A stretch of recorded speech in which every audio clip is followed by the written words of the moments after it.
ছোট ভাই তোমরা এখানে এসে কথা বলো, আরে ঢিঙ্কা চিকা লাগাই দাও, সমস্যা কোথায়? কি বলো? তুমি যুবক না, তোমার চুল এত লম্বা, কি সুন্দর করে ছাড়াইছো তুমি, কতক্ষণ পরে এমন করো? তুমি তো স্মার্ট, তুমি আরে ভাই কি বলো?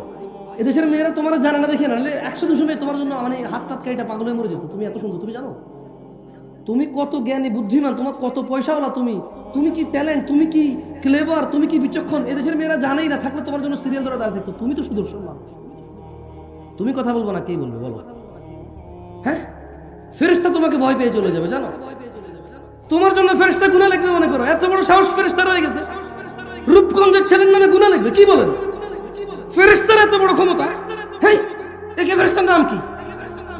এই ফেরেশতার নাম কি যে ফেরেশতা রূপগঞ্জের মানুষের নামে, এখানকার স্থানীয় পোলা পাইন, হ্যাঁ হুন্ডা চালায়, পালসার 120-এ চালায়, ভিডিও করে, এত ক্ষমতাবান, এত দ্রুত গতির ছেলে মেয়ের গুনাহ কোন ফেরেশতা লিখবেন? নাম কি?